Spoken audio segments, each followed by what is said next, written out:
Selamat datang kembali buat kalian yang setia dengan cerita Battle Through the Heavens versi novel. Udah tau lah ya, kalau video ini berisi spoiler season yang belum rilis. Ilustrasi dalam video ini gak akan sama dengan ceritanya. Kalian bisa merem dengerin ceritanya dan mulai berimajinasi. Gak usah lama-lama lagi, kita lanjutkan ceritanya. Fokus kepada pemurnian obat. Akhirnya ia mengusulkan untuk merekrut beberapa alkemis akademi yang akan membantu memurnikan obat. Namun kekhawatiran jelas terlintas di wajah rekan-rekannya. Mereka takut dengan begitu rahasia resep obat akan diketahui orang lain dan bisa bocor ke tangan fraksi obat. Xiaoyan menyadari hal tersebut, namun tak ada jalan lain yang bisa mereka pilih. Xiaoyan berkata bahwa itu adalah obat tingkat pertama, dan jika ramuan itu bocor, maka Xiaoyan akan membuat pil obat dari tingkat yang kedua sebagai pencegahan. Mereka pun sedikit lega lalu merumuskan cara untuk mencari alkemis tingkat 3 yang akan direkrut. Akhirnya Sun Er mengajukan diri untuk menjadi perekrut dan mencari 3 alkemis yang dibutuhkan. Singkat cerita, keesokan harinya Sun Er pun membawa 3 alkemis lalu berkata pada Xiaoyan bahwa mereka tidak bergabung dengan fraksi manapun. Dengan begitu mereka tidak terkait dengan fraksi obat, bahkan sebaliknya mereka selalu menerima penindasan dari fraksi obat. Xiaoyan yang selalu percaya perkataan Ayang kemudian menerima mereka setelah melalui beberapa tes. Setelah itu Xiaoyan mengajak mereka ke ruangan dan membagi 3 formula pembuatan obat untuk dimurnikan. Mereka terkejut karena dalam beberapa hari saja Xiaoyan telah memberi kepercayaan kepada mereka. Hanya dengan itu mereka berasa bersyukur mengingat Gerbang Pan dan Xiaoyan memiliki reputasi yang besar sekarang. Mereka sedikit lega karena mulai saat ini mereka tak akan menerima penindasan dari pihak manapun. Xiaoyan meminta mereka untuk tidak membocorkan ramuan pil obat yang ia berikan. Mereka pun segera mengangguk memberi hormat dan berjanji tak akan membocorkan ramuan pil yang diberikan Xiaoyan. Singkat cerita, akhirnya Xiaoyan memiliki waktu luang untuk mulai berlatih. Begitu pula Sun Er, Hujia, dan Wu Hao yang mulai bisa berlatih ke menara pelatihan. Xiaoyan memutuskan untuk mulai melatih teknik Do gerakan 3000 kilat mengingat ia baru saja selesai berlatih di menara. Jika ia lanjut berlatih ke menara pelatihan, maka hasil yang ia dapat tidak akan maksimal. Hal itu dikarenakan teknik tersebut bekerja mengandalkan kepadatan tanah untuk mengantarkan tekanan dan meningkatkan kecepatan. Ia lanjut menambahkan jika Xiaoyan berhasil menguasai gerakan 3000 kilat, maka ia akan mampu meningkatkan kecepatan dalam medan apapun. Selain itu, jika telah menguasai sampai tahap puncak, akan ada efek terbang jangka pendek dan suspensi udara. Yolo lanjut bercerita bahwa dulu kepala pavilion petir angin pernah menggunakan teknik tersebut untuk kabur dari 3 dozong sekaligus. Bahkan dengan serangan balik dari teknik ini mampu melukai salah satu dozong dengan sangat serius. Jadi dengan berhasil menguasai teknik yang banyak diinginkan tersebut, Xiaoyan akan memiliki banyak keuntungan. Setelah itu Xiaoyan pun mengeluarkan gulungan dan menanyakan bagaimanakah cara untuk mempelajari teknik tersebut. Tunggu sebentar, ucap Yaola sambil menatap ke arah langit yang mulai menghitam.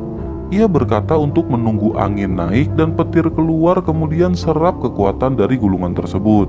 Dengan begitu maka Xiaoyan baru bisa mempelajari gerakan 3000 kilat. Setelah beberapa lama menunggu, Xiaoyan pun duduk bersila dengan gulungan di hadapannya. Kilat menyambar-nyambar di sekelilingnya dan sekali lagi Xiaoyan menanyakan kapan ia dapat mulai. Yolo menjelaskan untuk fokus dan berhati-hati lalu serap kekuatan yang keluar dari gulungan setelah dibuka. Xiaoyan pun segera menarik nafas dan melakukan apa yang dikatakan Yao. Ketika petir menyambar, Xiaoyan segera membuka gulungan yang memancarkan cahaya kilat yang seketika berubah bentuk seperti suatu sosok. Saat yang bersamaan, api hijau pun muncul dan menghampiri sosok ilustrasi dari kilat, kemudian terjadi pergulatan. Setelah agak lama, akhirnya cahaya kilat pun mulai meredup dibungkus api Green Lotus Core Flame. Xiaoyan pun mulai menarik dan menyerap kilat yang mengetak untuk berbicara. Sementara binatang kuno seperti piton penelan surga di tingkat doang saja tidak bisa berbicara, dapat menghindar. Ia pun memejamkan mata pasrah dengan serangan yang semakin mendekat ke arahnya. Saat semakin dekat, tiba-tiba bayangan hitam berkelebat dan seketika tubuh Han Yue pun menghilang. Yan Hao dan yang lain terkejut. dan memalingkan pandangan ke tempat bayangan hitam itu berhenti. Han Yue terbaring dengan mata tertutup dan sosok hitam segera menanyakan keadaannya. Han Yue pun membuka mata indahnya, kemudian terkejut melihat Xiaoyan yang berada di sana. Ketegangan perlahan menghilang, menyadari dirinya telah selamat dari serangan yang mematikan. Ia terkejut menyadari Xiaoyan yang bertemu dengannya 3 bulan lalu sudah menjadi sangat kuat. Terlebih kecepatannya dapat menghindari serangan yang bahkan Lin Xuya pun tidak bisa melakukannya. Di sisi lain, Yan Hao memerintahkan beberapa anggotanya untuk mencari keberadaan Lin Xuya, sementara ia segera ke tempat Han Yue berada. Ia menanyakan keadaan Han Yue, kemudian melirik aneh ke arah Xiaoyan. Yan Hao menanyakan apakah Xiaoyan murid akademi dan mengapa mereka tidak pernah bertemu sebelumnya. Merasa pernah mendengar nama Xiaoyan yang membantai senior dalam perburuan energi api. Yan Hao tersenyum dan berkata bahwa Xiaoyan memang memiliki kemampuan, bahkan terkejut dengan perkataan Yan Hao karena sepenglihatan Xiaoyan, Yan Hao merupakan top 10 dari strong ranking. Yan Hao hanya tersenyum dan mengatakan bahwa pada saat itu ia dan Lin Xuya terlalu sombong meremehkan kemampuan lawan hingga akhirnya mereka pun kalah. Xiaoyan pun berkata bahwa ia hanya beruntung dengan bantuan semua siswa dapat mengalahkan Black White Evil Stopper sambil memberi hormat kepada mereka. Tak lama beberapa sosok manusia datang dan itu adalah Lin Xuya yang terluka bersama rekannya. Ia juga terkejut melihat kecepatan Xiaoyan yang berhasil menghindar dari si kera. Yan Hao pun menjelaskan mengenai Xiaoyan secara ringkas kepada Lin Xuya yang membuatnya tersenyum. Lin Xuya pun menanyakan apa yang sedang dilakukan Xiaoyan di pegunungan yang berbahaya ini. Xiaoyan memberi hormat dan menjelaskan bahwa ia sedang berlatih, kemudian mendengar keributan lalu datang untuk menghampiri. Tak lama ia melihat senior Han Yue yang sedang dalam masalah, kemudian dengan terpaksa ia pun bertindak. Xiaoyan lanjut meminta maaf jika kehadirannya mengganggu mereka dan Lin Xuya hanya tertawa. Ia berkata tak ada yang perlu dimaafkan, malah sebaliknya mereka berterima kasih karena Xiaoyan telah menyelamatkan Han Yue. Lin Xuya lanjut menjelaskan bahwa mereka berniat menghadapinya. Mereka semua terkejut karena baru mendengar mengenai darah liar yang dibangkitkan dari si kera. Namun dari penjelasan Xiaoyan, setidaknya itulah yang mereka alami tadi. Tentu saja pengalaman Yao Lao. Xiaoyan pun berterima kasih, kemudian mereka pun pergi sementara Han Yue berkata agar Xiaoyan tetap berhati-hati lalu berterima kasih dan pergi.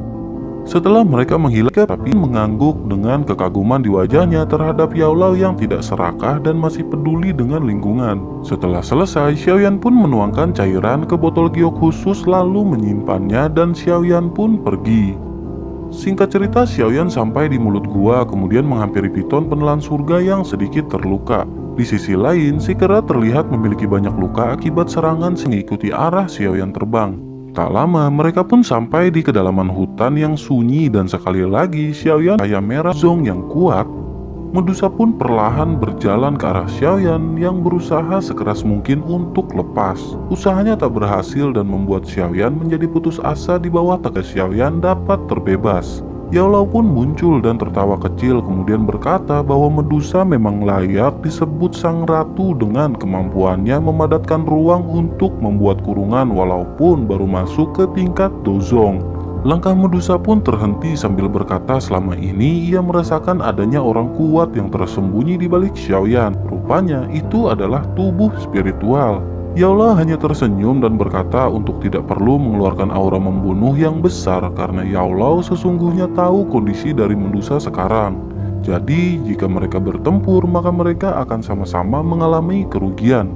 Yao Lao lanjut berkata bahwa ia tak ada urusan dengan Medusa, namun jika menyangkut keselamatan muridnya maka ia akan turun tangan. Jika Medusa merasakan kecewa maka ia benar-benar sempurna.